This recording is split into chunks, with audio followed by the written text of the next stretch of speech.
Welcome to Speak of the Devils, the premier podcast for Sun Devil football. I'm Brad Denny with 3TV. And I'm Joe Healy with DevilsDigest.com. It's kind of weird to say, Joe, when your team gives up 42 points at home, you lose by multiple scores, but you feel a lot better about the direction of this program now than you did just a week ago. Like, I get that, moral victories are not always that wonderful, and you don't want to make a routine habit out of it, but there can be benefit in those, especially, maybe exclusively, in a season like this for Arizona State, where not everything is on the line. You're not going to go to the postseason no matter what. Obviously, these first few games this season, and especially the game leading into last week, quite frustrating. So you can extract good things from it. There was a much different energy, a much different level of execution and focus on this team. It was far from perfect, of course, but to have this game, get into late stretches of it, and be highly competitive is something that ASU can be proud of, and I truly believe that they can build on. Yeah, I mean, they came into the game 33.5-point underdogs, and there they were midway through the fourth quarter with the ball, with a chance to take the lead over the number 5 team in the country, even given the extreme number of injuries that they've experienced so far. Really kind of in a year zero situation of a program rebuild. That's really all you can ask for. And it was a good fight. I mean, they were coming off probably the most dispiriting performance that we had seen them put forth in a long time against Fresno State. But now all of a sudden, you're starting to see some flashes of what this program wants to be, could be, has the potential to be under Kenny Dillingham. But I think that moral victory value is something that has a very, very limited shelf life. Going up to Berkeley to play Cal this weekend, which, of course, we'll break down in detail, I think that the moral victory thing does not apply this week. It's hard for me to think of any circumstance where ASU can lose this upcoming game and feel as good about it as was the case this past week against USC. So that chapter of the book, that turns pretty quickly. But once again, it's something that you look back and yes, it's frustrating to lose ball games, but you can build upon what happened against USC so that you can create as many positives as humanly possible, of course, over the course of this 2023 season. All right, so we're going to break down that game, kind of the good, the bad, and what it means moving forward. We're also going to take a look ahead to ASU's first road game of the year. They're going to be heading to the Bay, tangling with Cal, probably released for the last time for quite some time in the foreseeable future. A little bit later on, we're going to go behind enemy lines with Maria Kholodova, who covers Cal for Rivals.com. And then a little bit later on, we're going to be talking with ASU tight end coach Jason Mohns. Obviously, Mohns' group has done pretty well so far this year in some difficult circumstances. Jalen Conyers made his way back against USC, had a really standout performance. So going to get Mohns' thoughts about what it's like when coaching that group and also just kind of being back and coaching at his alma mater. And before we jump into the news for the week, ASU's making its first road trip of the 2023 season. For your next road trip or your everyday travel, check out Jones Auto Group for a new ride. You already know by now, Jones Auto has been servicing the state of Arizona and the Sun Devil community for more than 50 years with multiple locations across the state. They're as strong as it gets when it comes to support of Arizona State and Sun Devil athletics and the ASU community. We talk about it every single week. Jones Auto is very deeply involved in ASU's NIL strategy, providing sweet rides to multiple members of this year's Sun Devil football team. And your support of Jones Auto Group is what makes that possible. The Sun Devil community is truly treated like family with Jones Auto Group. If you're concerned about any sort of issues that might be standing in your way from getting the vehicle of your dreams, whether it's credit issues or otherwise, talk to the folks at Jones Auto Group. I'll give you their information here in just a second. They'll put together every possible winning game plan they can just for you. If you want to see how you can possibly save money on the taxes that you'd spend on buying a new vehicle, those can add up. That is another benefit that Jones Auto Group can discuss with you. So when you're looking into purchasing a new vehicle, you want to work with somebody that you trust. You want to work with a fellow Sun Devil. Well, I got one for you. Parker Jones, not only the owner and GM, but a third-generation ASU alum, and just like you, a diehard Sun Devil. Here's his number. Call him, text him. Get with him. He wants to hear from you if you're interested in a new ride. His number is 602-881-8998. Again, 602-881-8998. That's the special treatment you get with Jones Auto Group. You'll get right with the owner. Check them out. Browse their inventory of new and pre-owned vehicles at JonesAutoCenters.com. Jones Auto Group, Arizona's best since 1970.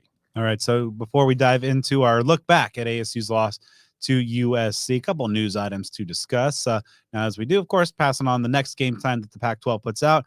That would be ASU's home date against Colorado on October 7th. And of course, Joe, it's going to be the big debut of the black glow-in-the-dark jersey. So, of course, 3:30 p.m. kickoff, TV on Pac-12 networks. Yeah, you know, it's kind of like that always something university. I mean, it's not ASU's fault as far as the kickoff time. It's not something that they can control. But of course, when you wear a uniform that is specifically designed for being effective at night and showing off that literal glow, you get a midday kickoff. I'm not terribly mad at it because I love afternoon games, especially once it starts to get a little bit cooler. You think back to that Washington game last year in early October. That was something pretty nice. Obviously, the final score had a lot to do with that one. So I guess I'm a little bit torn. I don't know. Maybe if we all just like huddle around the team, kind of like when you're a kid and you build a fort and you put like your blanket over you and you get a flashlight, that kind of thing. Maybe we just do that. Everybody we could just knit a community blanket that you can put over the top of Mountain America Stadium. How quickly can they get that? Like, remember those old the renderings of like they put the tarp or like that weird kind of like quasi roof over some of the stadium, the renovation? Was it like a soccer stadium or something like that? Yeah, whatever that was. I don't know. Get that up there in the next couple weeks. Yeah. So we're gonna have to brainstorm, get that innovating over the next few weeks to get that done. But you know, it's a pretty cool look. So yeah, when Neon Deion Sanders and those Colorado Buffaloes, fresh off a tail stomping by the hands of the Oregon Ducks. Obviously, we're very unbiased people when it comes to these sort of things. Yeah, so that'll be a big game here in the afternoon, Tempe, Arizona. So I had kind of put together, you know, the black jerseys and October spooky season, all that. Up until you just said Neon Deion, I did not put together the neon kind of green effect of the thing and Deion Sanders. Does that have something? I don't know if there's a correlation, but I don't know that there's not. Yeah, that's something that I think we might have just uncovered. This is like a national treasure type of thing. You know, this goes back generations, I'm sure. Cole Streep or steal the Declaration of Independence. There you go. Exactly. So that's an interesting thing that I don't know if anyone's thought of that, and we're gonna have to get to the bottom of our boy, our good buddy, good brother, Cole Streeper. And the people that do uniformity, because I'm not saying that they're the same people. You know, the mystery has to remain. We might have to get those separate folks involved in figuring out some truths here. All right, so moving on to some of the notable injury situation. Obviously, the offensive line continues to be kind of ravaged by injuries. Now, of course, there is, you know, the policy that we in the media have to go by in terms of, you know, being able to cover practice and not reporting some of the guys that are out, but we can report on some of the guys that have returned to practice. Trenton Bourguet is back. He was taking the first team reps at practice here on Tuesday. Kenny has deemed him 95 to 100% health-wise with a fresh-looking arm, his words as well. He's going to get the start on Saturday night against Cal. You know, of course, he started a couple of weeks ago as well. Drew Pine, last week's starter. Unfortunately, the kid can't catch a break on the injury front. Another injury, Kenny said this is different than the torn hamstring that he suffered at Camp Tonizona or the new injury that was on the same leg, but this is a third injury, and he's going to be out, in Kenny's words, for the near future. This is so wild at quarterback. To start three quarterbacks over a course of an entire season is rare. I know that I put together a piece for Devil's Digest. Golly, it's been 7 years ago now when ASU started three quarterbacks. It was Manny Wilkins, Brady White, Dylan Sterling Cole. And that was rare for ASU at that time. And the research that I found in maybe about a 30-year span, kind of going back to near like the early Jake Plummer days, there were only a few instances that I could find over an entire season at ASU where three quarterbacks started. To have three different quarterbacks starting games in the first 4 games of a season, that is going to take some research, but I'd love to see it or perform it or whatever the case may be, because that's just not something that you see on a regular basis anywhere. And then to have so much volatility in that, to where you have, you know, the same guy for 2 games, then one guy, then another, to where it's just a different player virtually every week.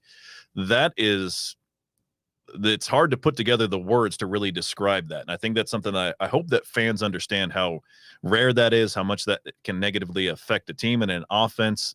Thankfully for ASU, they have the high profile freshman in Jaden Rashad, who started those first couple games, and then a couple guys with starting experience in Drew Pine and Trenton Bourget. So that's a good thing to have. But my goodness, the depth issues, the health issues at quarterback and the offensive line, that is something that has been a major issue very, very early. So Trenton Bourget, hopefully he is as close to 100% as Kenny Dillingham has announced that he is. Again, he's someone that has shown the ability to engineer this offense to some great things, and ASU will certainly love to see that happen here in the upcoming weeks, starting this Saturday. Of course, the offensive line continues to be pretty battered and beat up in a lot of ways. Isaiah Glass and Emmett Boley, the team's starting left and right tackles, have missed the last couple games. Boley, of course, out for the remainder of the season. So against USC, the line from left to right was left tackle Bram Walden, left guard Sione Finau, Leaf Fatanu was at center. Aaron Frost got a start at right guard, with Joey Ramos, the former starter at right guard, kicking out to right tackle. Now, can report that Cade Briggs, the Texas Tech transfer, is back after being dinged up a little bit, and Tuesday's practice saw action at right guard. So that's good to get some help at the offensive line, an area that obviously we'll get into in the review. Had a rough second half against USC. So some good news there. And also on the defensive line, some good news as Clayton Smith, who's missed the last couple of games with a leg injury, was able to go through some drills. So perhaps he's trending in the right direction. Yeah, it's good to see guys come back. Pretty simple statement there. And you hope that maybe ASU has gotten a lot of its injury bugs out of the way in these first 4 games of the season. That would be wonderful. I mean, talk about that offensive line. Those first 4 guys that you mentioned, those are all transfer portal additions from this past year, and Ramos was last year. So that's coming to fruition there. That's something that is good, but also concerning that, that shows that there's limited depth in players that are prepared to play at this level. So a lot of musical chairs at a lot of key positions. Once again, this season is one that in a lot of ways, I think you just kind of have to hunker down and find the positives where you can and move on to the future. That's not to say that you throw it all in the trash and not care about what happens. By no means is that the statement, but things are piling up. That's for sure. Starting with the off-field issues and the postseason ban and the injuries and the carousel at quarterback, there has been a lot that ASU has been through in a short period of time.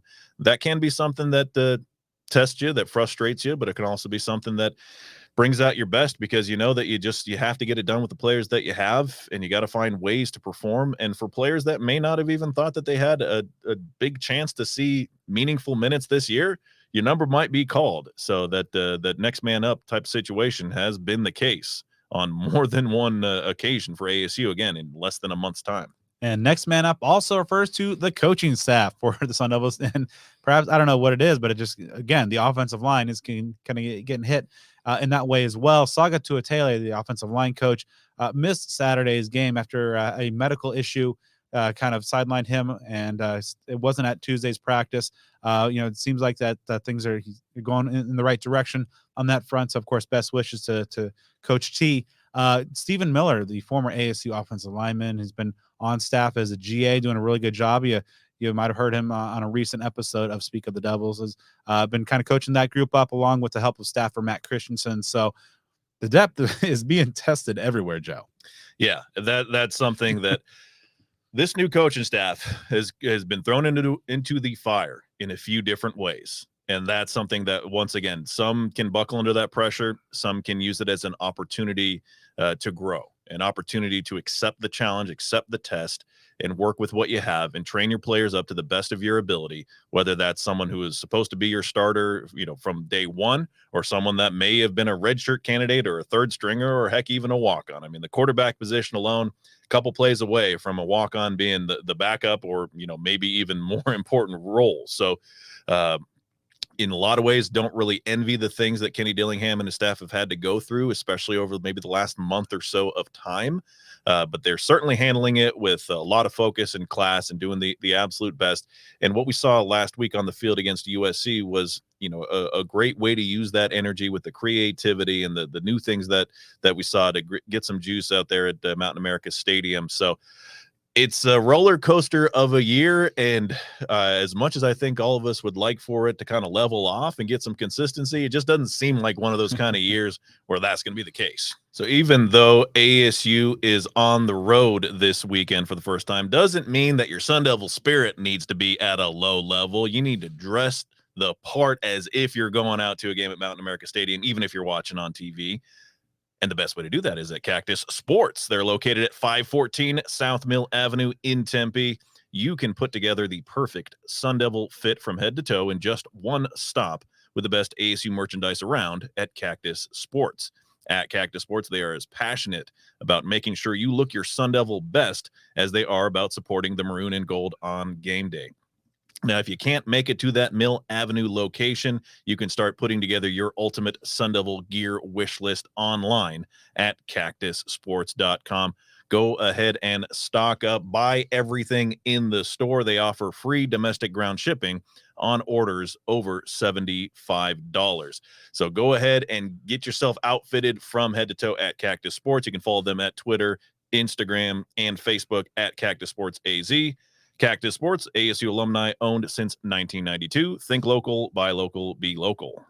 Yeah, you're entering a game in which you're just coming off a 29-0 loss. You're facing the number 5 team in the country. You're almost 5 touchdown home underdogs, and your offensive line's beat up. You're on a backup quarterback. You got some other key issues, and you're there in the fourth quarter, and you got the ball, and you got a chance to take a lead. Things are going pretty right.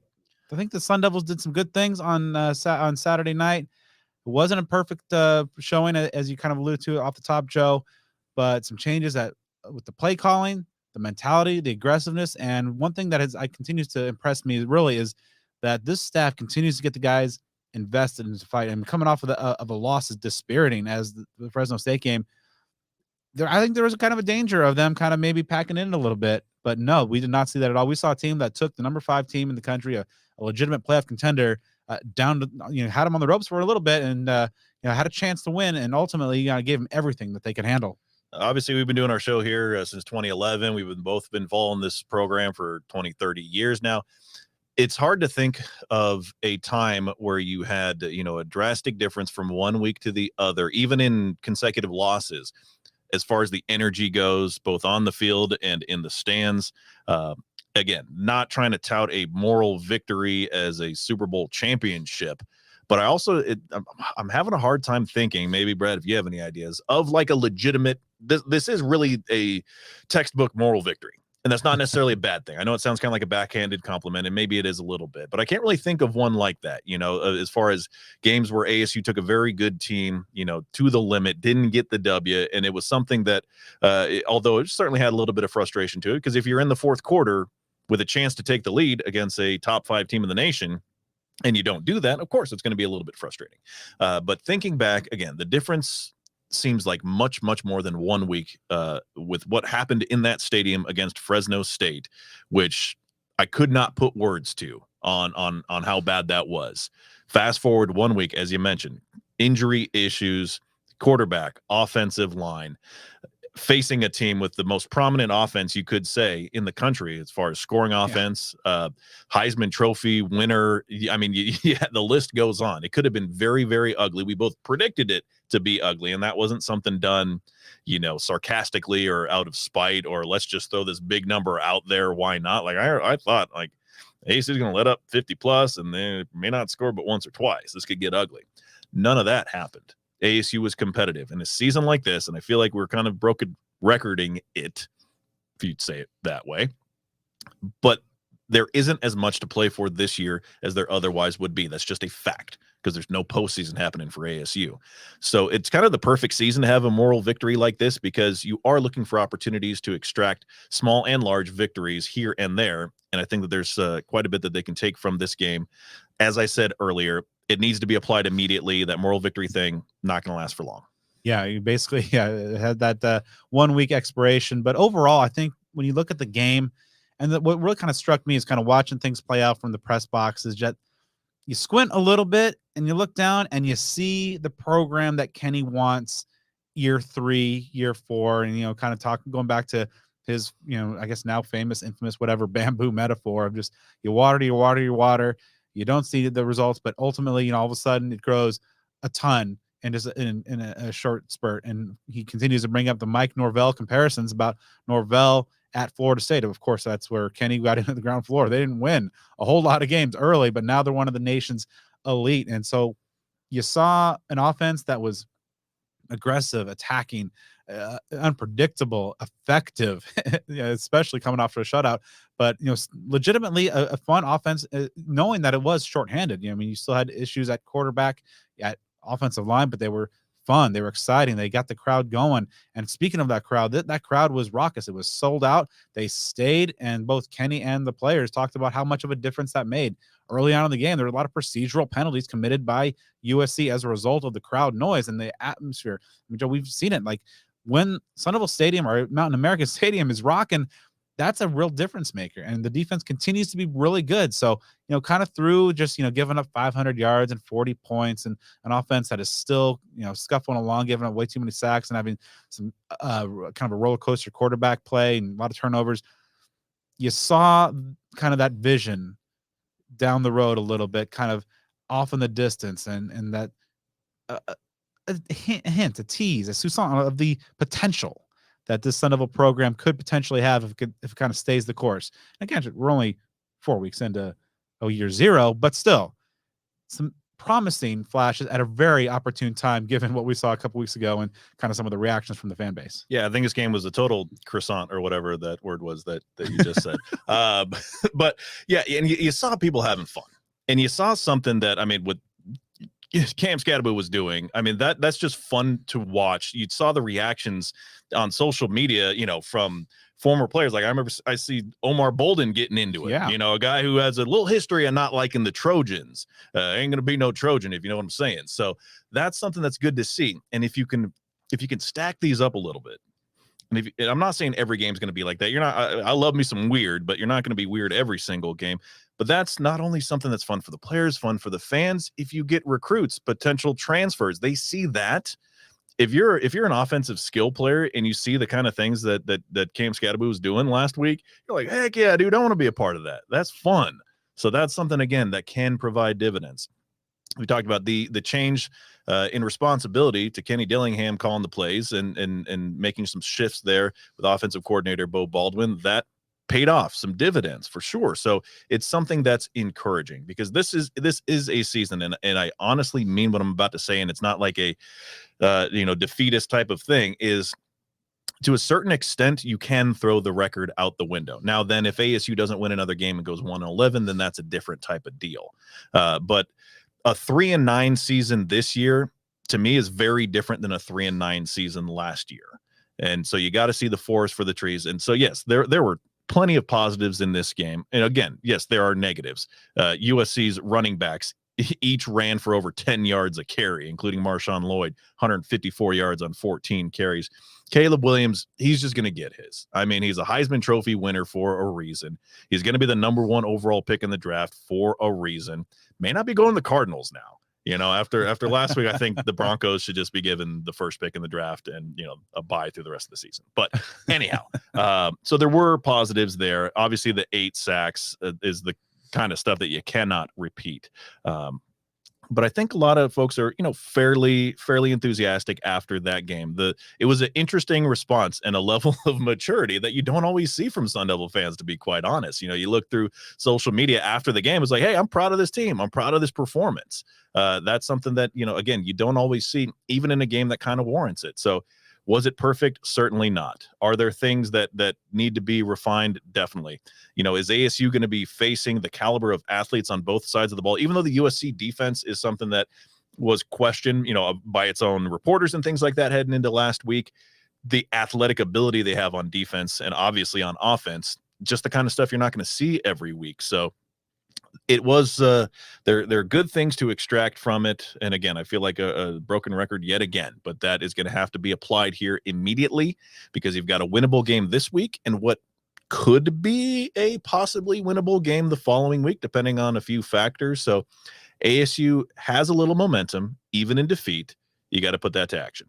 Yeah, and I think that just the mindset of what Kenny brought to this team, just in terms of not just the play caller, but just the investment of getting these guys to play hard against a team, the proverbial David and Goliath. But he went out there, and I think your point is a good one, and that's something that Kenny even said after the game. Like, what does the record matter this year? I mean, we've seen him be aggressive in his play in kind of some of the overall decisions. Now, as the play caller, he's making the aggressive decisions and having that aggressive mindset as well. We saw the onside kick attempt. I mean, I talked about how ASU is probably going to have to steal a couple possessions, whether it's turnovers or just maybe kind of doing something unexpected like that. Didn't work, and USC was able to score on that drive. But still, you get the sense that this whole season is not about the win-loss. It's about getting better, setting the stage. It's kind of I keep using the term year zero because I don't think it's a year one for Kenny. He had to kind of tear this thing down to the studs to rebuild the program back up, and it's going to take some time. But I think the mentality that he showed, and just offensively, it was fun to watch, as you mentioned, Joe. Like seeing Cam Scattaboo just rush for over 110 yards, had 79 receiving, had that incredible 52-yard touchdown run where he ran over two separate Trojans. That might be the best yak play. I'm trying to think of a better one that I've ever seen at ASU. The only one I can think that jumped into my mind was Cameron Marshall, 2011, Oregon State. I think he was 9 tackles, but like that was just like he was spinning and stiff arm, but like just the raw power that Scat showed was and recollecting himself on 2 separate occasions. He could have been brought down short of the line to gain, and then I mean it was just on a 4th down. Yeah, exactly. And that was just absolutely awesome. We've seen Brandon Ayuk, Frank Darby, N'Keal Harry, we've seen deep plays, things like that, but something like that where the yards that were gained, after the catch, after contact, just awesome stuff. You love to see that. I mean, Scattaboo, he's someone that should instantly be rising up the fan favorite charts. I'm sure that he's already there. He's the kind of guy that we just kind of had that feeling, and I'm sure a lot of people do. Yeah. We're not special in that regard, but just kind of had the feeling when he came in that this is a guy that has the potential to be a real fan favorite caliber player. And man, did he cement that this past week. So if they continue to use him in anything near that capacity, that dude's going to have a real fun season. Do you let him throw again? Because he was 2 of 3. He almost had a touchdown pass as well, which I don't know if there's ever been a player with a receiving, rushing, and passing touchdown in the same game. But Joe, was 2 for 3, 42 yards. That's a number. I don't know. That's a good one. Yeah. So, that's a good thing to have there. And man, you just think that they're going to keep working with it. That's why the season could get kind of interesting. ASU could just be kind of just a screw it type of team. I mean that in the best way possible of, hey, the scene for Major League. Yeah, really, because it's just there's where the finish line is going to be, and how you're going to get there. So might as well just have fun along the way. Maybe screw over some seasons for some other teams, like ASU kind of did to Oregon the other year. I mean, it was a productive year for ASU that season, but ASU has, ruined some seasons for some people over the years. And this could be something like that. You just want it to be as fun as possible to see, as fun as possible to watch. Again, there are things that need to be cleaned up, turnovers, sacks allowed, the run defense against the athletes that USC has, but it was just a return to enjoyment. The first 3 games, even the week 1 win being as wacky as it was, the fun was just limited. And so you want to see that. And, hats off to Kenny Dillingham and his staff. I mean, this is why this is the guy for this job, because of the passion that he has. The ability to make it so meaningful for him over these first few games, and as difficult to watch, and I'm sure it was extra difficult for him to coach, that 29-0 shutout loss against Fresno State.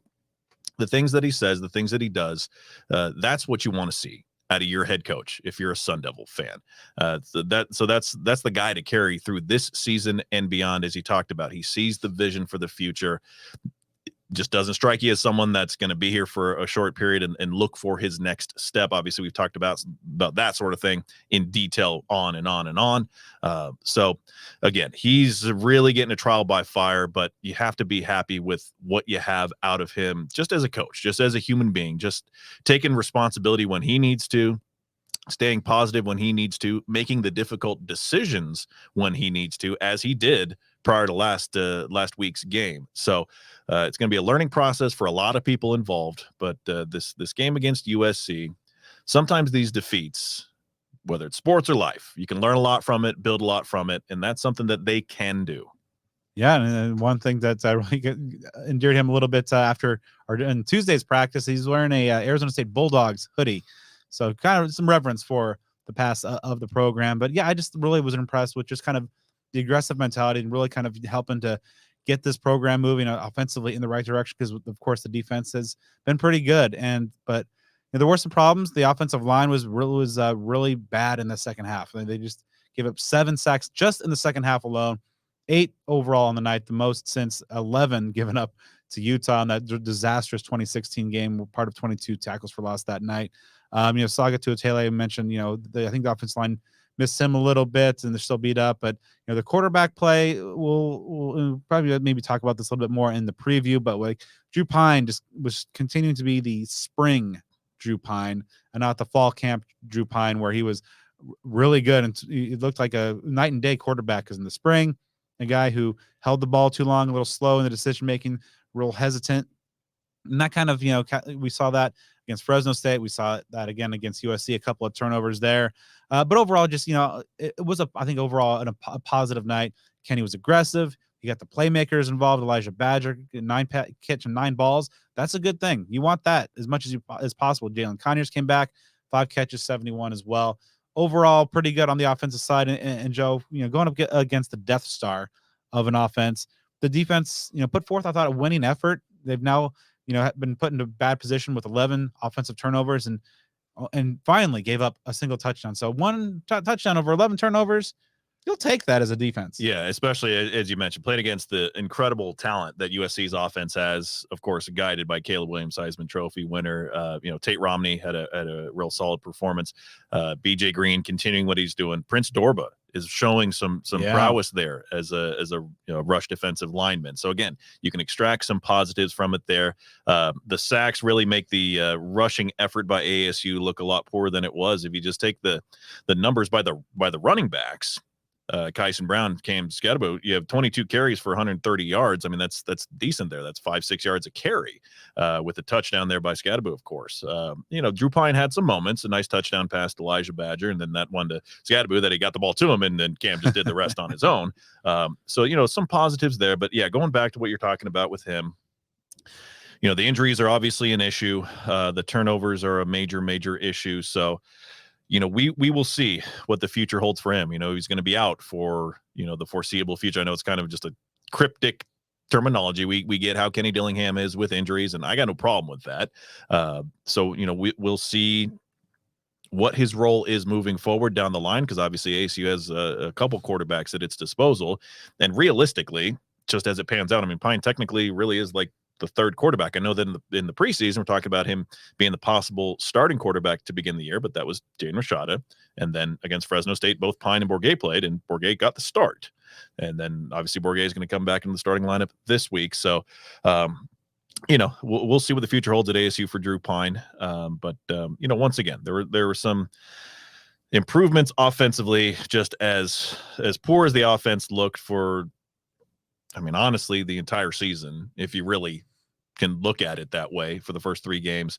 Some juice there, some little bits of rejuvenation. Overall, just a much more entertaining output. A loss is a loss. That still does sting. But we'll see, as the weeks go on, if this is a productive experience for ASU or if it's just an anomaly and one decently entertaining game that still was a loss, because either's possible. We're certainly not saying that it's a guarantee that ASU is going to rip off a bunch of wins to round out the season. They've got to put it to use. ASU's trend line is moving up, and if you want to keep that same momentum going in your closet, in your wardrobe, head over to homefieldapparel.com. Shop the good brand, our good friends over there with officially licensed collegiate vintage apparel, some of the most incredible designs. Every week, we come and talk to you about just the amazing ASU collection. They have 24 pieces there, crew necks, shirts, hoodies as well. They have a beautiful, the weather's getting a little bit nice here, Joe. It's getting it's on its way. Today I was outside today and it was still like 105 degrees, but I was looking at that whole weather mornings, report, though. and the mornings are like we're getting nice here. I think by this weekend we might be out of the thick of the 100 degrees. Where's our boy Ian Schwartz with this sort of information? I am no meteorologist or whomever. Yes, continue. Weather's getting better. Weather's getting better means it's hoodie season is right around the corner. A lot of great selections in the ASU collection for homefieldapparel.com. Of course, they also have 150 other schools for, with the holidays coming up, for the other fans in your life as well. Pretty much everybody in the FBS, a lot of other great schools as well. Plus, they're doing great new releases each and every week for some of the marquee matchups across the country. This week includes Kansas and Texas, Auburn, Georgia, Boise State, Memphis, Louisville, and NC State. Maybe if ASU can rally a little bit later on, get a marquee game in the second half, might see some new stuff added to ASU's collection. But regardless, head over to homefieldapparel.com and make a purchase and enter code SOTD23 at checkout. That'll get you 15% off. Pretty good. Free money off your order. So head over homefieldapparel.com, offer code SOTD23. Support the good brand, support good people who support this podcast. Now, after Tuesday's practice, I had a chance to catch up with ASU tight ends coach Jason Mohns. Now, of course, coming back to his alma mater, he's had great success in kind of developing so far this group of very intriguing tight ends. Jalen Conyers missed the Fresno State game. He came back with a vengeance with 5 catches, 71 yards, best performance of the season. Bryce Pierre is a guy with a load of potential. Messiah Swinson and Ryan Morgan also have been helping out in the trenches because, of course, with the offensive line in the situation that it's been in the last several weeks, the tight ends have really been trying to help pick up the slack. And ASU, as you mentioned, Joe, had a good success on the ground. Tight ends were a big part of that. So here's a conversation with Jason Mohns. So overall impression, kind of the tight end group after facing USC. Yeah, I think we're getting better. Obviously, it was good to have Jalen kind of fight and get back ahead of schedule and give us the spark that he gives us.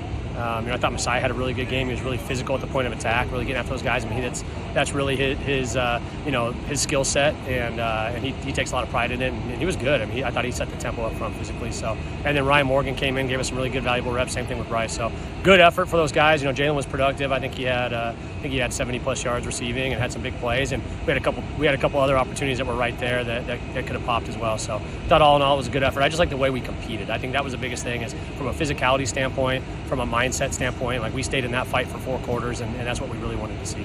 Yeah, obviously coming off a really tough game against Fresno State, getting shut out. But how did you see that, just the kind of the collective mindset of just the tight ends and perhaps the offense as a whole, just kind of rebound and puts forth a pretty promising effort? Yeah, no, it was good. I mean, obviously it's the culture that Coach Dillingham's instilled here. Is we believe in ourselves. We knew that we were better than what happened at Fresno, and unfortunately, when you turn the ball over like that, you never get a chance to get in a rhythm. And I mean, the fact that the defense played as well as they did, I think gave us some hope, which is like, if we can just take care of the ball and we can connect on some of these opportunities that are there, this could be, look a whole lot different. And so we believe going into that game. I mean, there wasn't 1 second where any of us were like, oh, we're not any good and we got no chance. I mean, we're way better than what we're showing, and we just need to keep plugging and keep getting better every day and keep finding our rhythm and our identity. And I think Coach did a good job coming in and kind of instilling the belief in ourselves and really kind of starting to establish what our identity is going to be. And I think our guys responded well to it. It was awesome to see.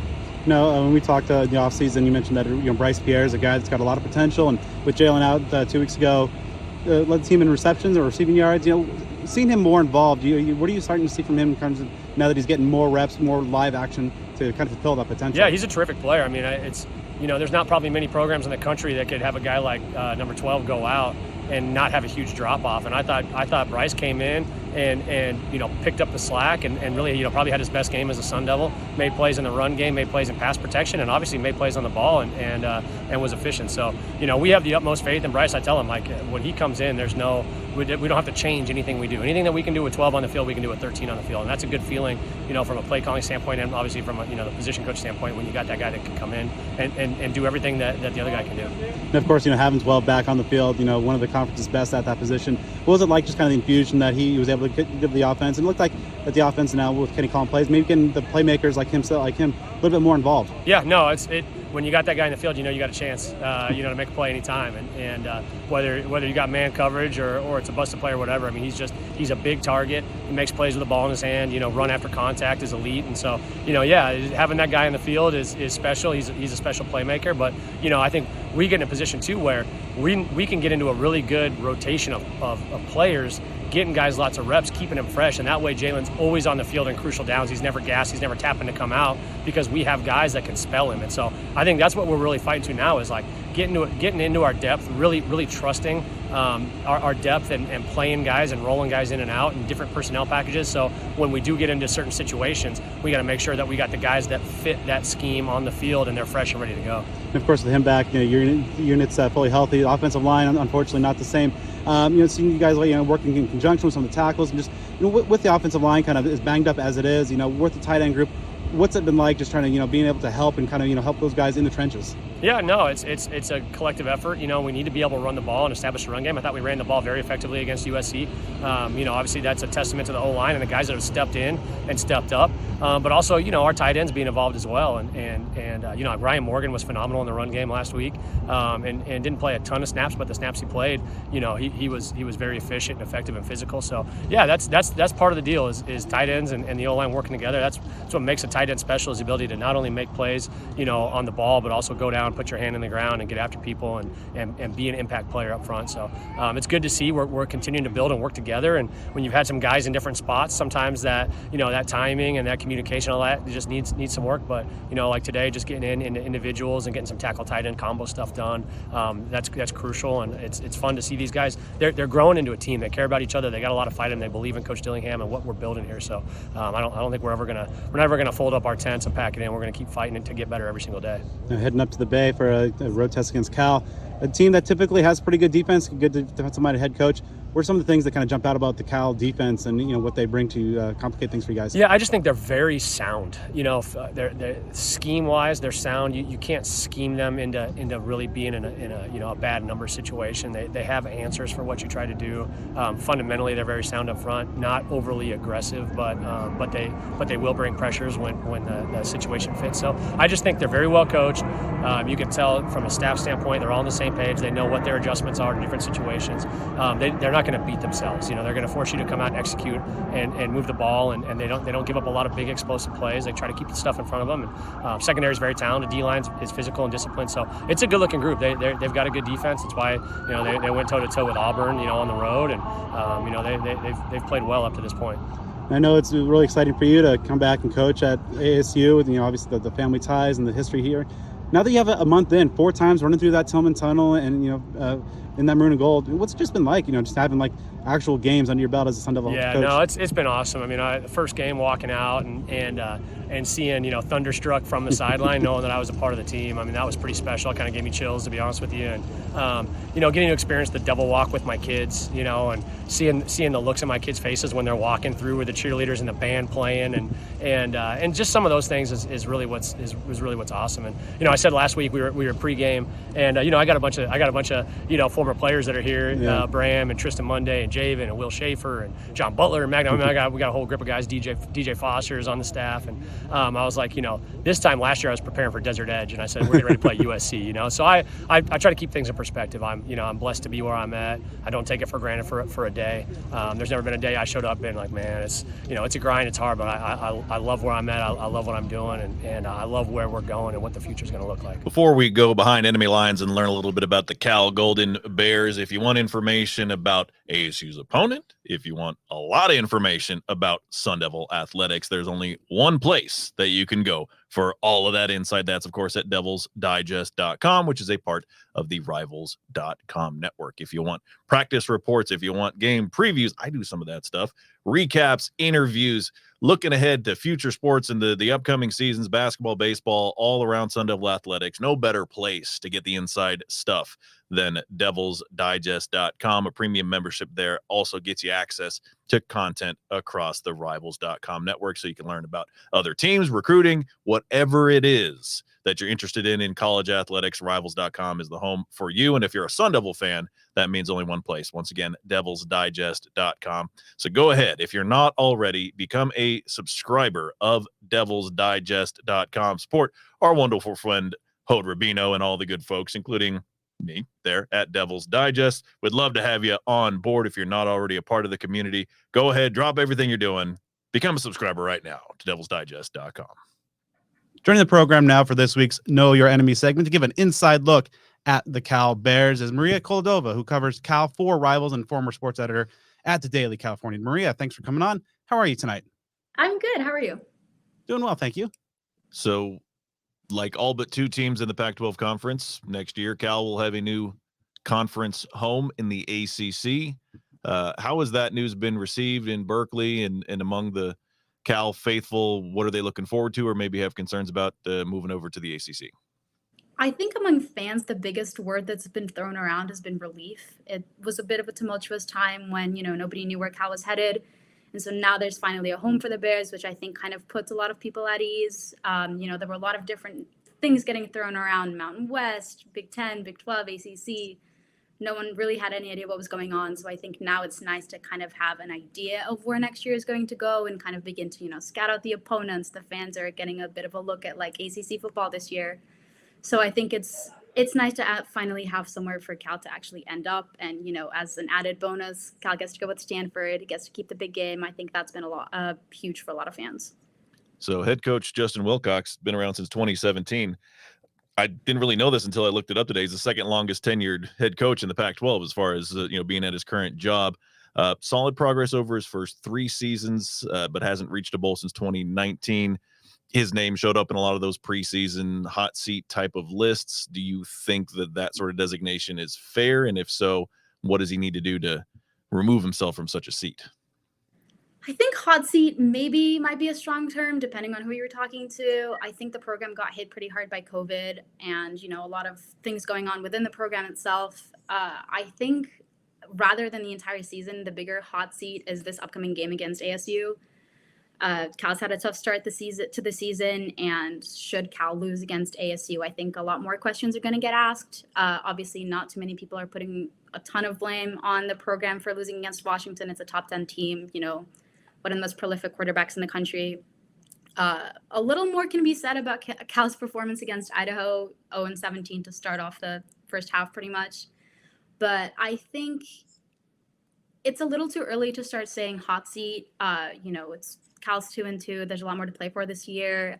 A lot of the, different players are still getting settled. There's 49 new guys on the roster, I believe. So I think it's more of a wait and see type of game throughout the season. And then after that, I think it'll be more of a time to evaluate.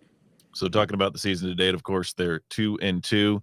Looking at it, at least from an outsider's perspective, it seems like that might be a realistic prediction in the preseason among the first 4 games when you have a high-powered Washington offense and a tough SEC team in Auburn. All things considered, how have these first 4 games panned out compared to what your preseason predictions might have been for that first stretch of the season? When you look at it, 2-2 seems, pretty realistic, like you said. I think, Cal had a huge blowout win against North Texas, 58-21, 8 rushing touchdowns, just all around pretty great offensive showing. Slowed down considerably against Auburn and Idaho. I think a lot of people were expecting a lot of things to go a lot better those 2 weeks. On both sides of the ball, special teams, everything was pretty slow and pretty rough to start off the Idaho game in week 3. I think a lot of people were expecting that to go a lot differently against an FCS team. So I think when it comes down to it, it's more when you look at those actual games and you see how different positions are performing, how different players are performing. I think people might have generally been expecting a bit of a stronger showing. But, at the end of the day, 2-2 is not that bad to go into week 2 of conference play. So I think it's continuing to see how they perform against other Pac-12 teams, with maybe Washington not being the best marker as, the first Pac-12 game of the year. So under Justin Wilcox, Cal has kind of been characterized over the years for more or less as having a pretty strong defense with an offense still kind of struggling, trying to find its identity. Jake Spavital's back as the offensive coordinator. Have you seen any kind of progress in improving the offensive consistency, or do you think that right now the offense is still kind of more of a work in progress? Yeah, Jake Spavital was a huge name coming in to this season, there was a lot of hype surrounding his offense in the offseason, looking at the spring game, looking at fall camp. There were a lot of things that looked like they were really getting better. I think the biggest thing there is actually the offensive line.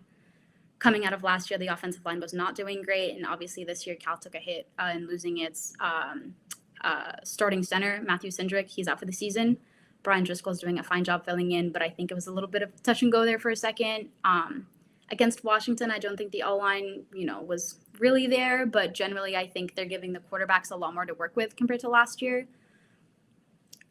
Generally, I think the offense has been at times pretty dynamic. I think Sam Jackson V does a lot for the offense in terms of bringing that spark, bringing that run game. And of course, speaking of run game, Cal has a fantastic running back room. Everybody knows the name Jaden Knott. I think he's got 300 rushing yards so far, and he's been out for almost 2 games. So, for the amount of time that he was in, that's a pretty impressive performance. And then, of course, Isaiah Fonse, the number 2, and Ashton Shreddick, even behind him, the number 3, I don't think has been getting a lot of attention. But the 3 of them have been doing a lot for Cal's run game, and I think that's primarily where the spark is coming in. And of course, as you mentioned, the quarterback position, a lot of interesting and intriguing developments of late. Ben Finley getting the start last week. Sam Jackson, the 5th, coming off in relief against Washington, also has started some games this year. Which skill set does each of these guys bring, and who do you think ultimately gets the starting nod against Arizona State? They're 2 completely different quarterbacks when it comes to how they do almost everything. As I mentioned, Jackson is fantastic with his feet. He's a great runner. He adds that spark to the offense. He makes everything generally faster. The tempo goes up. He's more dynamic. He takes off on some of those plays. He gets the first down. Finley is much more of a pocket passer. I think he's probably a more accurate thrower than Jackson. The coaching staff, I think, trust him with some of the more big explosive downfield passes, which I think caused them to start Finley against Washington this past week. And I think ultimately it comes down to essentially how they do in practice. They both have about the same amount of time that they've played over the past 4 weeks.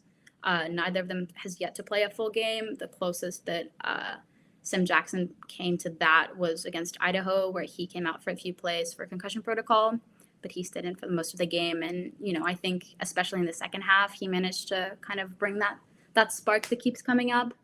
But as I said earlier, the word that keeps getting thrown around is consistency, and I don't think neither of those guys have that yet. So it comes down to getting those reps in practice and kind of managing to transfer that onto the field for the games. Now, as you mentioned, Jaden Knott's one of the premier backs in the Pac-12 conference and kind of the forefront of a 3-headed attack on the ground. What do you expect to see from a game plan perspective from Cal offensively? Do you expect them against Arizona State to really continue to lean heavily on that run game? Absolutely. I think that's something that the Bears have been leaning into a lot over the past 4 weeks. I don't see why that's going to slow down. They've actually been rebuilding that room in terms of health. They've had a lot of issues in that room. Ott was out.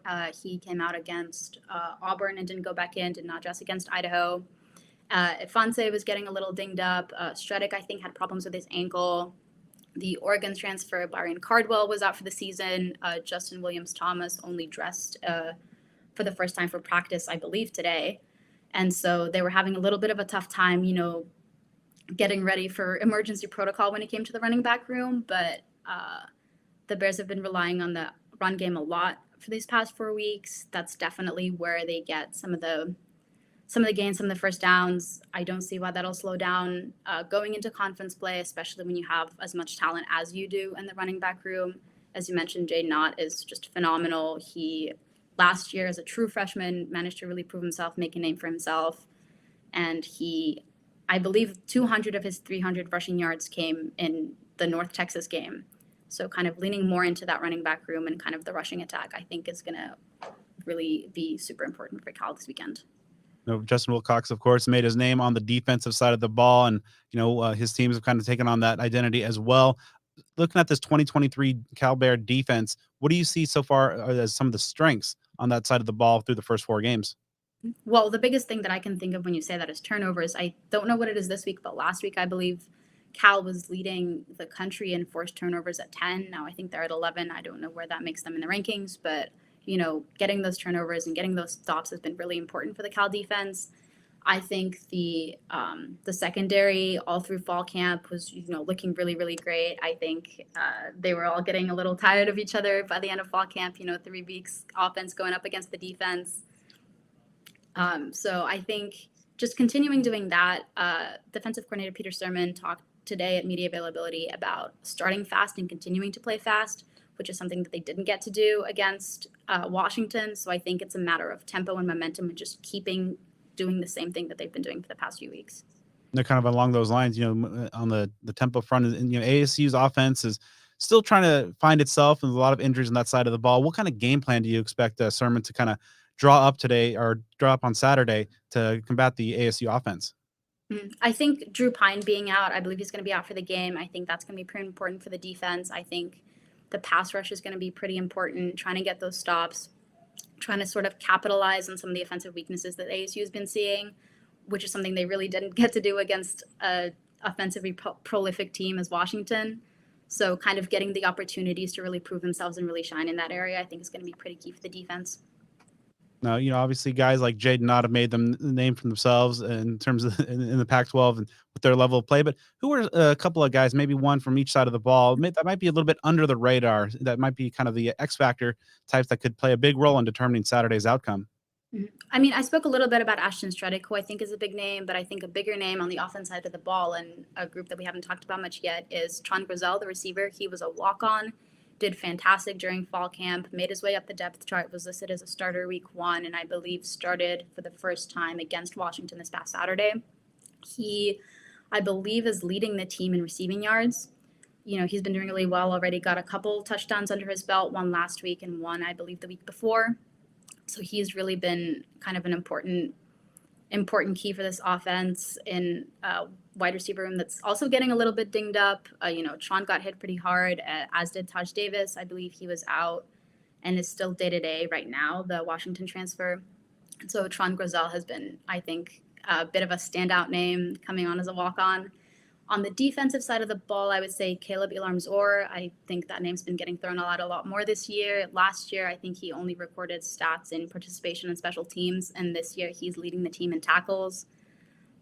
He's been pretty crucial to this defense, alongside some of the bigger names like Jackson Sirmon, who's the son of the defensive coordinator. But I think, he's a young guy. He's still working a lot. The coaching staff has been giving him a lot of praise for all the work that he's been doing, and I think he's going to be a name to watch out for going forward too. You mentioned earlier that this is a huge game for Cal, for both teams. Bears have a real challenging schedule up ahead after this week. Each of its next 5 opponents are currently ranked in the nation's top 20.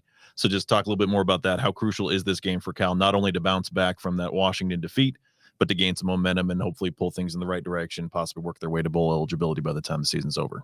Yeah, I mean, momentum is the key word here. They've got a slow start. I think momentum is also the word that was getting thrown around after the week 1 win. A little bit slower after that, but I think this is going to be pretty crucial in terms of getting themselves back on their feet and kind of getting a better sense of what they're expecting going forward into Pac-12 play after, some very different opponents in the first 4 weeks.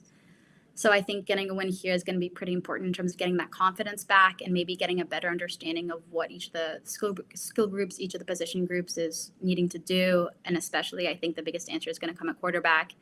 This week is going to be pretty crucial to see what the Bears are going to do at that position. And I think we'll probably get to see both of those guys play so the staff can get a better idea of, what they're looking at in game-like situations, which is something they've been talking about getting to do.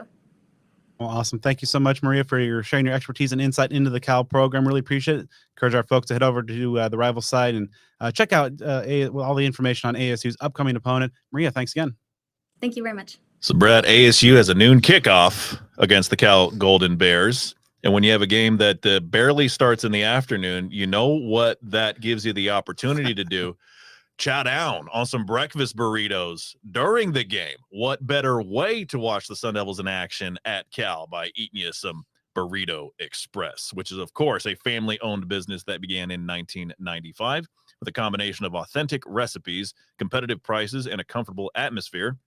That all makes dining with Burrito Express a unique experience. You have seen all the passion that they've got on Twitter. I'm hoping that Sylvester Stallone at some point plays around a golf with my boy Angel. Let's go. Let's get it 60, together, right? Sly. You know what? I appreciate the perseverance. You've seen how active Burrito Express is in their NIL deals. Those players love going over to BE and getting some grub. As you know by now, of course, if you're part of this Sun Devil family, Burrito Express is a business well worth your support. The food cannot beat it. there are 6 Valley locations of Burrito Express, 2 in Gilbert, 1 in Mesa, 1 in Chandler, 1 in Scottsdale, and the Tempe location at Rural and University, just about a half mile from Mountain America Stadium. So what I'm saying is, if you're like anywhere in the East Valley when you're watching this ball game this Saturday, there's a Burrito Express location, probably not terribly far from where you're located. So check them out. They are open 7 a.m. to 3 p.m. Monday through Friday, with some locations open as early as 6 a.m. during the week and 8 to 3 on Saturdays and Sundays. There you go, 8 to 3. That's a perfect window to go grab some grub pregame for this week's game. You can order online at theburritoexpress.com for pickup or delivery. So if you don't feel like grabbing the food in person, have somebody bring it right to your door. Be sure to give them a follow on Twitter and Instagram at BurritoEXP and on TikTok at Burrito Express AZ. So let's talk about the Cal Golden Bears that ASU will face this Saturday afternoon. The farewell tour against teams from California and the Pacific Northwest continues as the stage is set for this final meeting for the foreseeable future. We figure that this is not the last time ASU is going to see these Pac-10, Pac-12 teams ever, but it might be a while. Some unique storylines here, interesting things. This series is tied. There have been 34 all-time meetings between ASU and Cal, tied 17 apiece. 33 of those 34 past meetings with these two teams were as they were members of the Pac-10 or Pac-12 conference. The very first meeting happened in 1976 in what was ASU's next to last season in the WAC. Cal, it's really weird how the scheduling has transpired with Cal and Arizona State. Yeah. This is just the second meeting between these two teams in the last 6 years and only the 5th in the last decade. Not just like in Berkeley, but anywhere. It just seems like between the years that teams get skipped and the COVID season and all that stuff, it's like Cal happens very, very frequently. I crunched some of the numbers. So among the 9 other teams that previously formed the Pac-10, Cal and Stanford have the fewest all-time meetings with ASU. Each has 34 right now, but ASU doesn't play Stanford this year. So Stanford will hold that title at the end of this season as the team from the original Pac-10 that ASU played the fewest times over the course of history. In this series, ASU has won the last 2, though you got to go back a little bit of ways to get there. That 2019 road game when Cal was ranked, if you remember that one, and then in Tempe in 2016. Those are the last 2 times that ASU has played Cal, which is, I think, what DJ Calhoun returned an onside kick for a touchdown in that game. That was good. Yeah. So, those memories, that's like the second most recent time these two teams have played. Pretty wild. They had that great linebacker in 2019 that Eno just trucked over on the touchdown. Yeah. And I think that was that right after the Michigan State game, if I'm not mistaken. ASU got a little momentum there.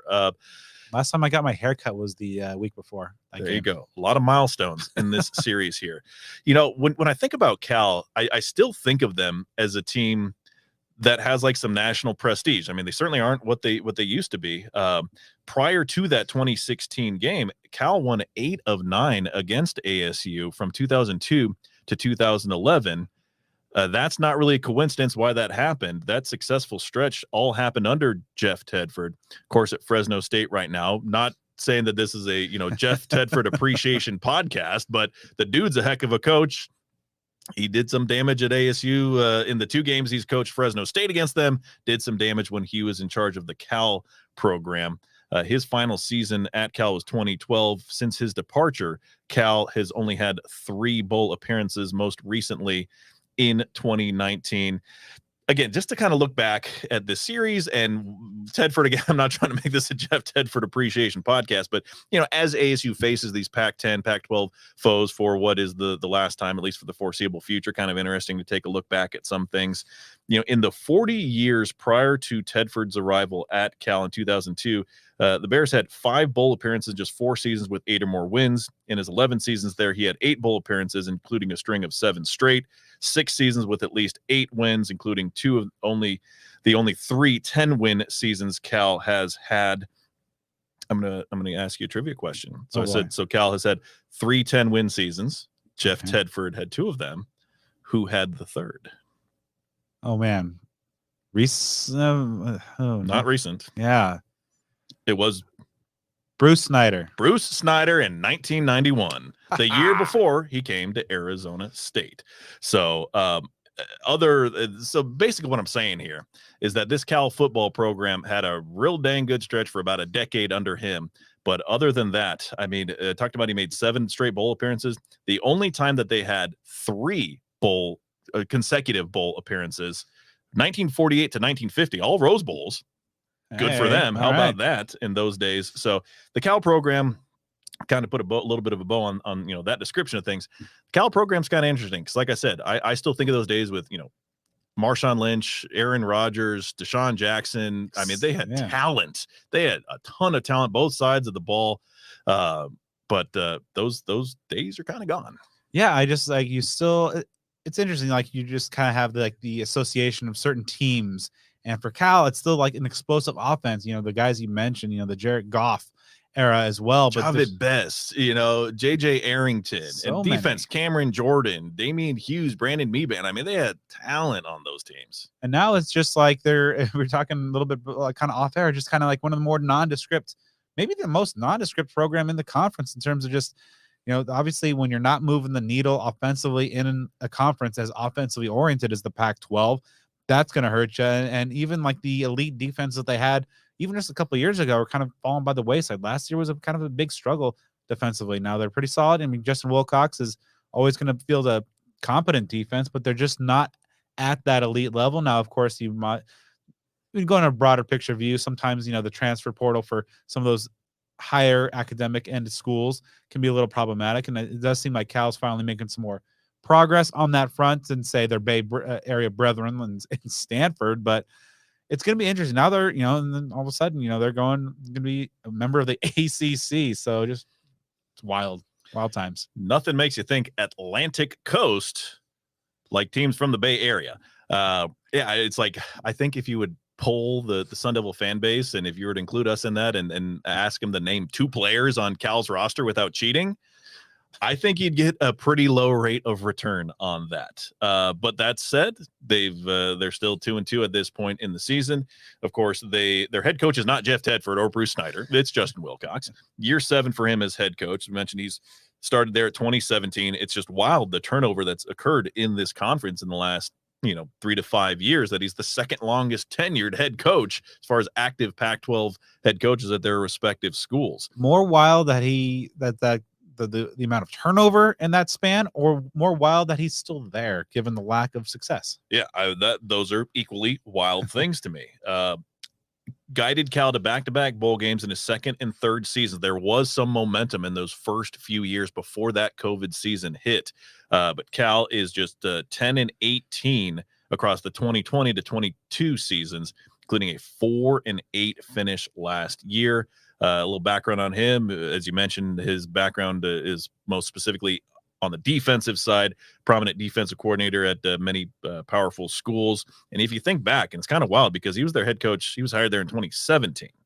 If I'm not mistaken, when we just got our thing going in 2011 and doing that head coaching search with the Kevin Sumlins of the world, his name was popping up in those discussions. It was.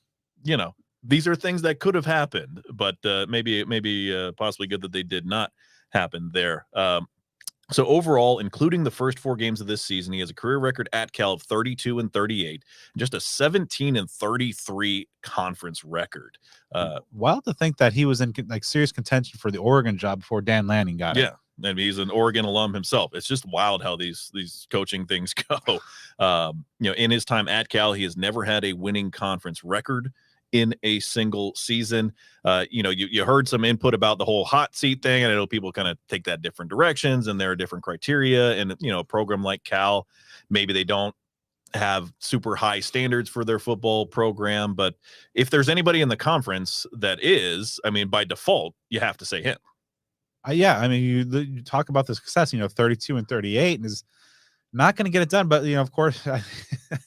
It's interesting. You can't talk about the hot seat, I think, without separating from the crippling debt that the athletic department finds itself in terms of just in this buyout era. The best job in America is a fired college football coach, but you think Cal and perhaps the prestige or the lingering prestige of that program and the success behind the scenes. They're kind of in a tough spot in a number of ways. So it looks like he's probably going to be there for a little bit longer. Yeah, so that's something that they may not even have the bucks to pay him out. Because, like you said, I mean the buyouts in college football, my goodness, that is quite the profession right there. As we talked about, both Cal and Stanford headed to the ACC next year in all this crazy chaos of conference realignment. So looking at this game for the Sun Devils, of course, this is one that when we were looking at the schedule from the beginning of the season, this was one that many folks I'm sure had pegged as a fairly high probability win. And it needs to be that for ASU because we said it multiple times, rehashing the USC game. That moral victory is legitimate against the Trojans, but I cannot foresee there's really no foreseeable circumstance that I can envision where ASU can come home from Berkeley with a loss, with their heads held high, as they rightfully did last week against USC. Totally agree. I think that this is a game that you got to get up there and win. And even, we making our preseason predictions and with the assumption of kind of, generally decent health. And this is a battered ASU team that is, of course, the offensive line issues. You're talking about the stuff going on at quarterback as well. But this is a game I think you got to win. And in a game that's kind of weird to say, even with Kenny saying like the wins and losses don't matter. But I think that this is a kind of prove it type of game. And like to make sure that lingering momentum coming off of playing USC pretty tough, it doesn't fade because you finally got some fans to kind of buy in. You got some proof of concept a little bit in there. Obviously, it's hard to say 5 weeks into a rebuild, but this is a game I think you gotta figure out a way to get there on the road, get a win because this is a team that I think you match up pretty favorably against. Especially, given the current trajectories of these programs, there's no moral victories here. I think you match up pretty well. You got to go out there, get it done, and continue the kind of trajectory that you have.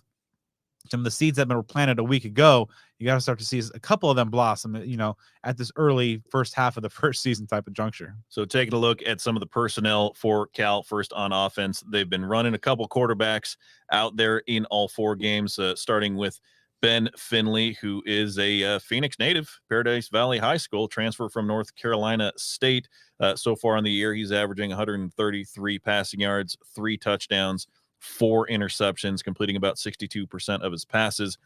I was going to say Samuel L. Jackson. I don't know, but is it known what his middle name or middle initial is? Is it possible that he's a Samuel L. Jackson? Possible, but I would think they would advertise that if it was. I mean, you should, man. I mean, that would be outstanding. Sam Jackson the 5th.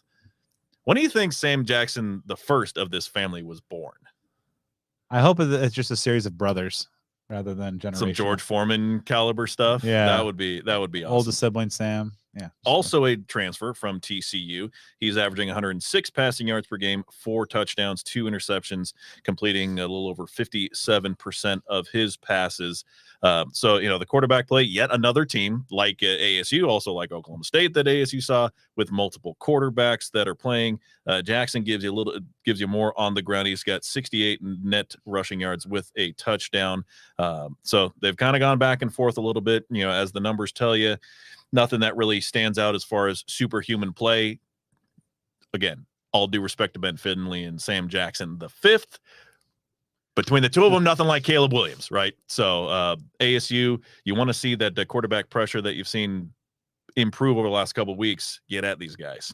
Yeah, I think so. And I think, it's going to be interesting to see who gets the start because both quarterbacks have had starts so far this season. Finley coming off the start against Washington. And, that's kind of an interesting game there that the Huskies got a 14-0 lead before Michael Penix even was able to touch the ball. But, he played, kind of had some ups and downs. And then before Sam Jackson came on in relief and got some garbage time stats there. But you mentioned like pretty night and day differences in terms of Finley being the pocket guy and Jackson being the more dynamic runner, not as necessarily perhaps polished as a passer at this juncture of his career. But it's going to be interesting to see exactly, what this coaching staff of Justin Wilcox looks at ASU's defense, perhaps sees some of the schematic tendencies or the pressures that Brian Ward likes to bring and decides to maybe have Jackson be out there, perhaps be more elusive, or he sees some opportunities for Finley to, if they're able to protect him up front, to make some plays downfield.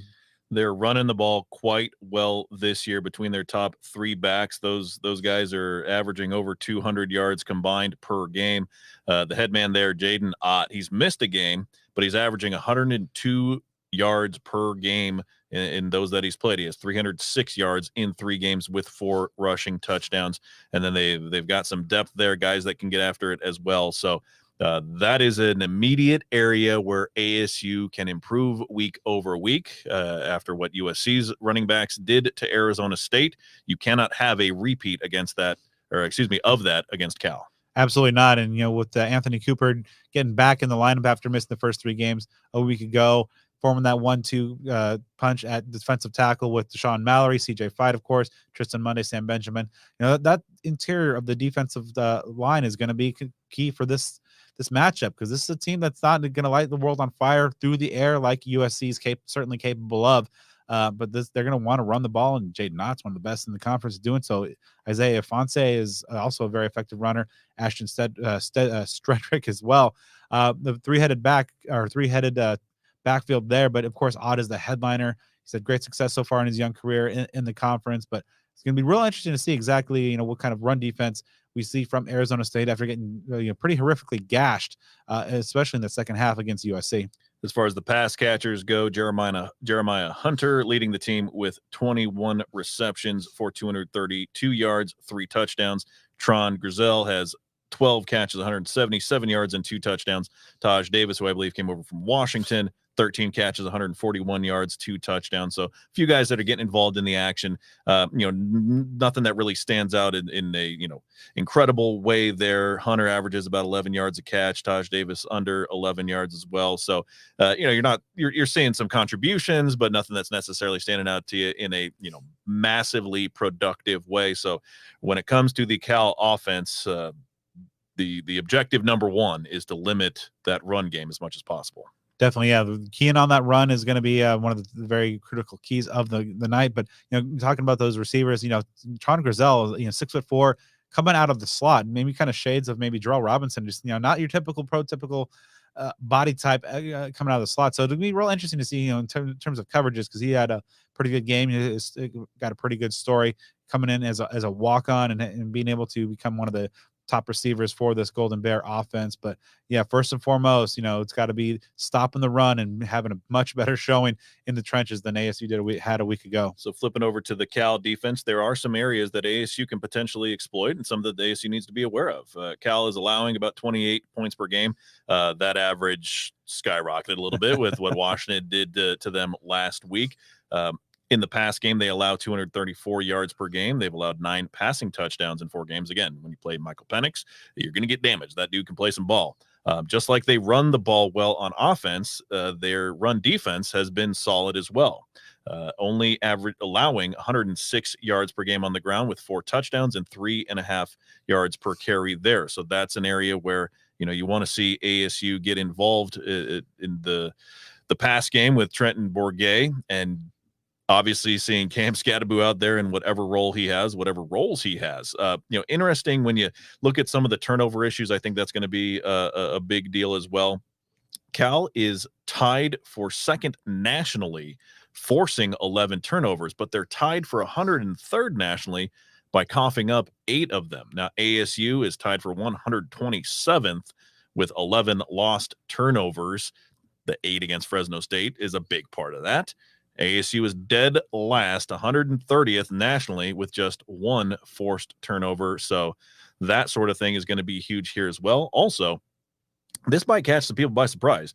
These are the 2 least penalized teams in the Pac-12. ASU has the fewest penalties in the conference. I think that's a thing that some saw, the tweet that I put together earlier this week. I mean, that's an area of improvement that I think that you got to be proud of. Cal is tied with Oregon State for second fewest in the conference at 20. So when you're talking about those mistakes and things that have plagued ASU at points this year, that's going to be huge when it comes to turnovers and penalties. Yeah, the penalties. I mean, it seems like some of the positive aspects of Todd Graham might have rubbed off on Kenny Dillingham during his first stint here in Tempe. But yeah, this is going to be a defense because, of course, Justin Wilcox has the defensive background. The defenses have never been outright bad. I mean, they've usually been pretty good.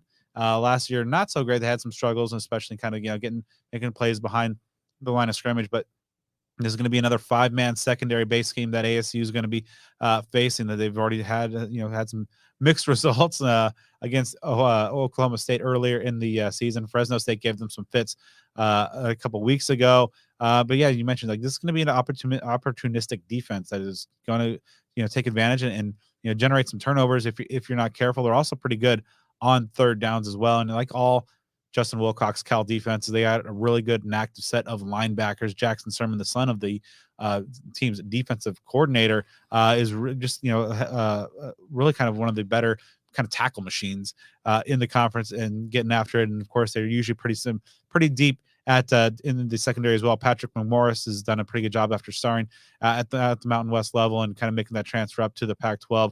Xavier Carlton provides a big body off the edge. He's a Florida transfer, 270 pounder as well. So they have some weapons there, but I don't know that I still have some questions because Washington's going to tear up most everybody. So it's kind of like almost a result that you're going to have to maybe set off to the side, but they've had some interesting success. I mean, holding Auburn kind of low on the in check a little bit, but then again, that's Auburn. They're kind of a mess right now, but then falling behind against Idaho was a little kind of the eyebrow raiser to me. Yeah, that's one that I'll dive into here in a moment when we talk about the keys to the game. That Cal has had some interesting starts the last couple ball games.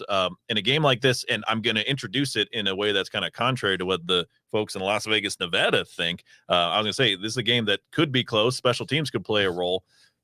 Michael Luckhurst, the place kicker, who, if you are really into the Sun Devil trivia of players that may not have spent a lot of time here, if you remember Jack Luckhurst, who spent a little bit of time as a kicker at ASU, it's his brother.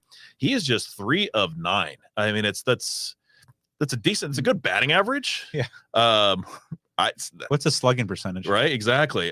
He is 0 for 5 from beyond 39 yards, which singles hitter. Yeah, good for them to keep trying.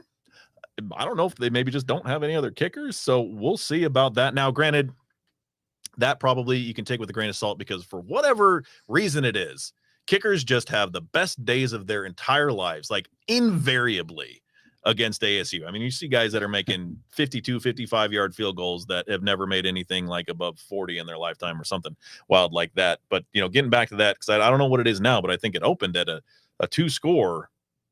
Cal has a 2-score favorite in this game. Open at 9.5. I've seen it at upwards of 12.5 at other places, which I don't particularly understand. I can understand them being a favorite in this game, but I mean, I wouldn't put it at much more than a touchdown. I'm not a big guy with these wagers, but doesn't make a whole heck of a lot of sense, in my opinion. But anywho, before we jump into our keys and our game predictions of this here ball game, you have more than one food instructions for this game. If you want ASU to win, if you don't want ASU to win, then just totally tune out. But if you want ASU to win this game, then you got to do exactly as I say. As I mentioned, you got to get some Burrito Express, but you got to mix that kind of figuratively, maybe literally, with some grub from Spaghetti Shack, which, of course, as you certainly know by now, after a couple of years being involved with our good friends at Spaghetti Shack, they are not just Sun Devil owned and operated, but owned and operated by a former Sparky the Sun Devil. They've got 3 locations, one up in the cool temperatures of Pine Top. So, hey, if you're in the northeast corner of the state, either permanently or just taking a trip up there for the weekend, you can get some Spaghetti Shack while you watch the Sun Devils play Cal. And, of course, they've got 2 locations in Tempe, including an ASU location just about a mile from Mountain America Stadium that is open from 11 a.m. to 10 p.m. Sunday through Thursday and 11 to midnight on Fridays and Saturdays. So you can go ahead and get your fill of spaghetti, meatball sandwiches, and more on Mondays. So beyond this weekend when you're going to definitely fill up on Spaghetti Shack, Mondays, it's buy one meatball, get another one free all day. Tuesdays, they've got their famous spaghetti tacos. Catering is also available, and like all our sponsors, the Spaghetti Shack is deeply involved in giving back to the Sun Devil community and the Tempe community as a whole. So next time you're looking for some grub in the Tempe area or up there in Pine Top, support a Sun Devil small business owned and operated by diehard Sun Devils. If you want to check out that Tempe location near ASU, that's 922 East Apache Boulevard in Tempe. Once again, that's 922 East Apache Boulevard. You can find them on Instagram, TikTok, and Facebook at The Spaghetti Shack and on Twitter at Spaghetti_Shack. Check out their menu, hours, locations, and more online at thespaghettishack.com. The Spaghetti Shack, takeout for the pasta loving people. So why don't you get us started, keys wise, what do you got?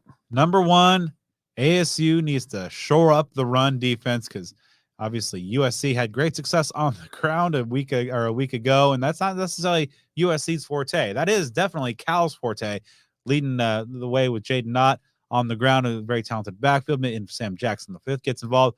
That's another run threat you got to account for as well. ASU's got to do much better because I think if you're able to kind of force them, whether it is Finley or Jackson as the quarterback, to throw in the ball a lot, and you can kind of pin the ears back on Prince Dorba, BJ Green, Brian Ward can go into the lab and get kind of mad scientist with some of the exotic pressures and blitz packages that he likes to unfurl. So if you're able to stop the run and win at the point of attack, it's going to go a long way for getting that road dub.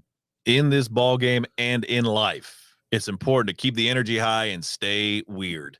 The things that we saw out of ASU last week against USC, the wacky creativity on offense, some ballsy play calling, some situational things that were gambles that paid off on more than one occasion. You want to see that continue. You don't want to see this team, revert to conservative play calling and things like that. I certainly don't think you're going to see that. I think it's clear that this team kind of has to go for broke to make some things happen against talented teams. And like I said, this Cal team has a talented defense and some offensive talent as well. So you don't want to see that tip into a sloppiness to where you're just doing like Harlem Globetrotters stuff on every single possession. But it worked last week. It just happened to be against the best offense in college football, but ASU still hung in with them dang near to the very end. So against a team like Cal, if you keep that weirdness going and you keep that energy high, I get it. I get that, for the players, maybe even the coaches, it might be, it very likely is more difficult to get all jacked up in Berkeley against Cal compared to at home sold out crowd against USC. It's just a difference there, but you want to keep that energy super high because that could pay dividends for ASU. And in this game, that could result in a win. All right. So my second key is kind of along the similar note. And I guess I dropped a bit of French earlier. So l'audace, toujours l'audace. I think that's pronunciation. I don't know. Anyway, I've seen Patton a few times. So I know that audacity, always audacity. Keep it up. Keep pressing the issue. Be aggressive on offense. Be creative, whether it is just kind of in a more traditional sense or more exotic where you let crazy things happen. Just continue to push the attack, push the point, and put the pressure on your opponent. ASU is kind of more reactive than proactive in the first few weeks, and they had great success, I thought, bringing the fight to the number 5 team in the country at home, kind of punch them in the nose in a lot of ways, whether it is, bringing, Cam Scattaboo and other exotic kind of run looks, or just, have Trenton Bourguet playing kind of point guard in that offense, getting the ball out quick to the playmakers. Just continue to attack and be audacious. The only French I know came from the dude who played Borat in Talladega Nights. So I don't have any foreign languages for y'all for this next key. We're going to just keep it normal, good old American English. With Trent Bourguet starting at quarterback, you can't have any turnovers from him. A 0 turnover game is what we need, because ASU obviously against Fresno State just gave the ball away like it's Halloween candy. And last week, Drew Pine had some crippling turnovers of his own. As I mentioned, the Cal rush defense, real solid, only allowing 106 yards per game, 3.5 yards per carry, and 4 total touchdowns on the ground. So what does that mean? That ASU can't make mistakes in the pass game. There are going to be some opportunities there. You can get creative as you have, but you need to have Trenton Bourguet be at his best, which is an efficient and effective quarterback. Maybe not a massive risk taker and maybe not as much of a downfield threat as some others, but he can be creative and he can engineer this offense. We saw what he did last year against teams like Washington and Colorado. That is something that can happen. Of course, he has been banged up. I mean, this year has not been what any folks thought it would be for him quite yet, but there's a lot of games left to play, and he's probably going to be in a position to start quite a few. So that train can get rolling this weekend. It would be just a wonderful thing to see anywhere near.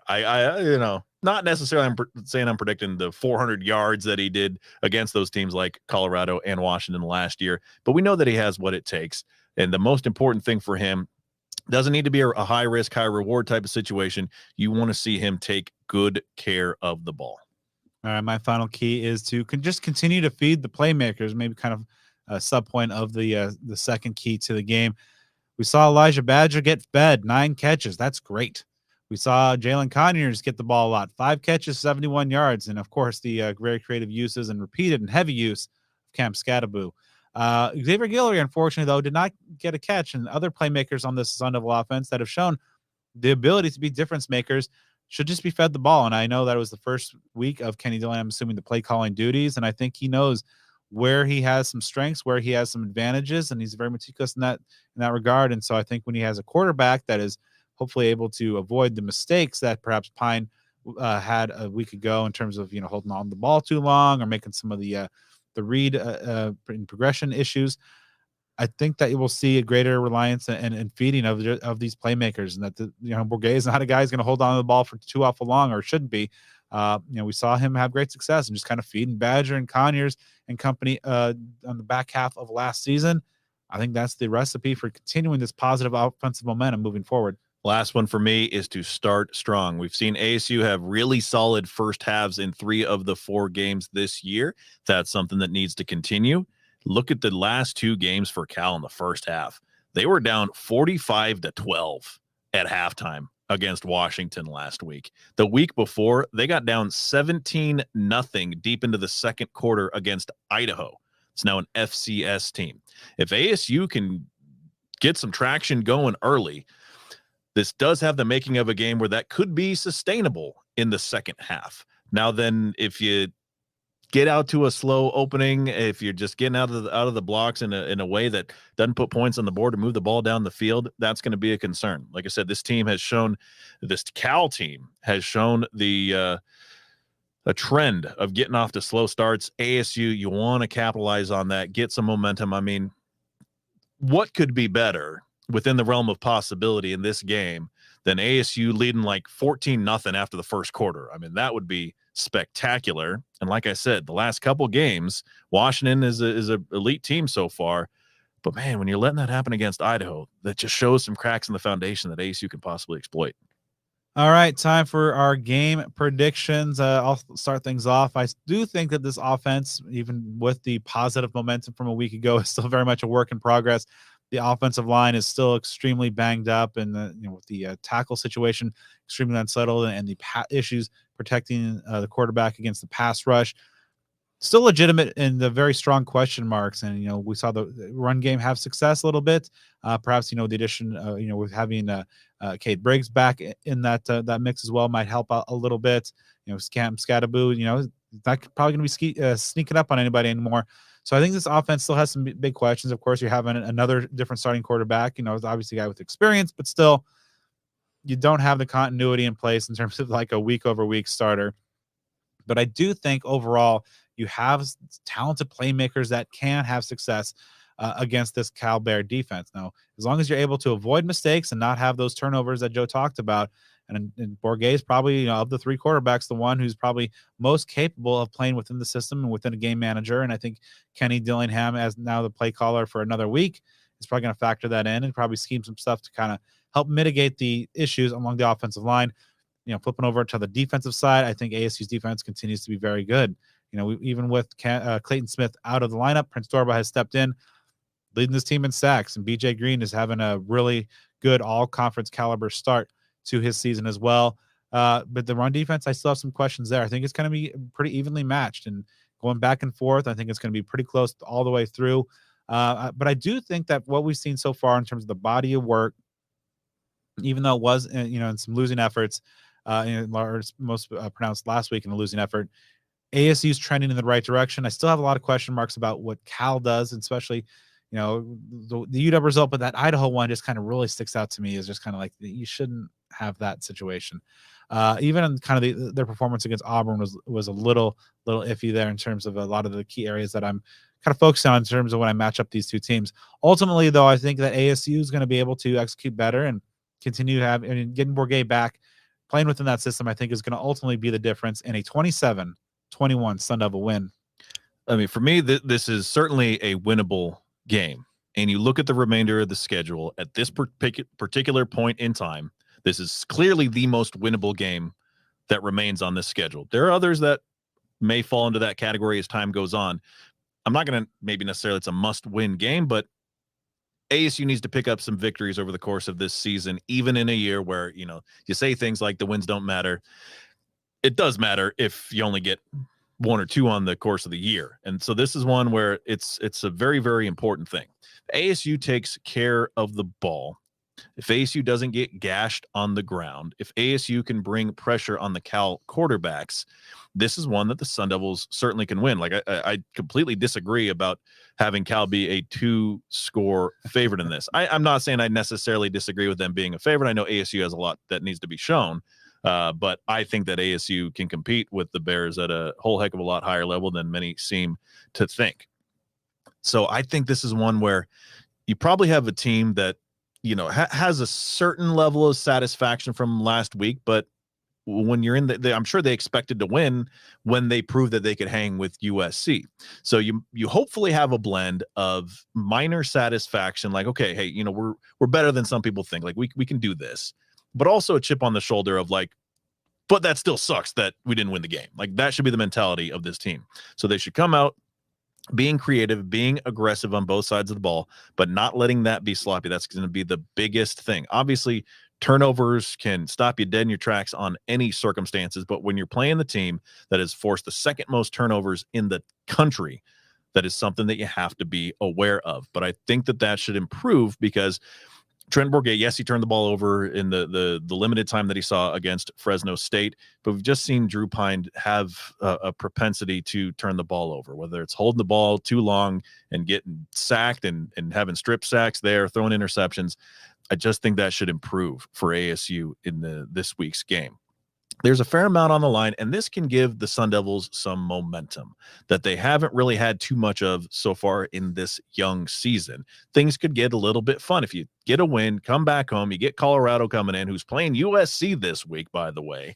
Again, things could get interesting there. So I'm optimistic about this ball game.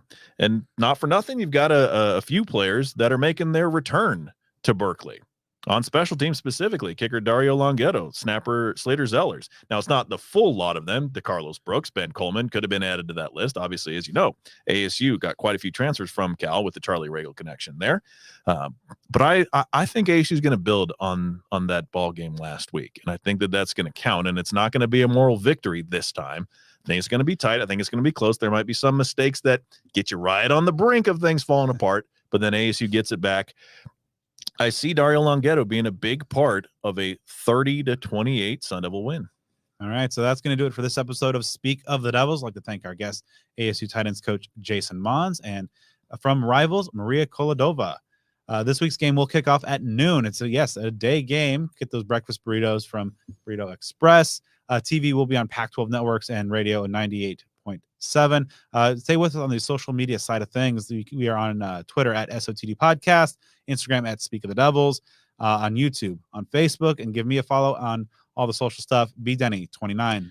And you can follow me at Joe Healy 42. Thanks, as always, to our wonderful sponsors, of course, including Sun Devil Family Charities, a 501c3 nonprofit organization created primarily for the purpose of raising funds to provide financial assistance to Arizona State University alumni, students, staff, and immediate family members that are affected by medical issues. Monetary donations are, of course, always appreciated, and those support folks who are in need due to unexpected medical conditions. Sun Devil Family Charities also has volunteer and sponsorship opportunities available that you can learn about on their website. Also, as we've talked about, you've seen us share their stuff on social media. If you are a player of the game of cornhole, listen up, get involved. Saturday, October 14th, coming up in just a few weeks. That is ASU's bye week. There's no game to conflict with this. Sun Devil Family Charities presents its Fall Fling at the Mile, a fundraiser cornhole tournament at 100 Mile Brewing Company near Scottsdale Road in the 202. All buy-ins get food and drink tickets. The winning team gets some big money. There is dollars. There's cash at stake if you win, or even if you place in the top few finishers. Go support the great cause, hang out, have some food and drinks, play the game if you're a cornhole player. All of this helps support Sun Devil Charities. These sort of fundraisers are how they can help people within this community. So your support of them in turn helps them support others. To register for the Fall Fling at the Mile and to learn more about Sun Devil Family Charities and other ways you can support them, check them out online at sundevilfamily.org and be sure to follow them on Instagram at sundevilfam and on Twitter at sundevil_family. All right. So once you're done supporting our amazing list of sponsors, make sure to drop us a 5-star review on the podcast platform of your choice. Joe and I will be back next week to recap what happened in the Bay and look ahead to a battle with Colorado.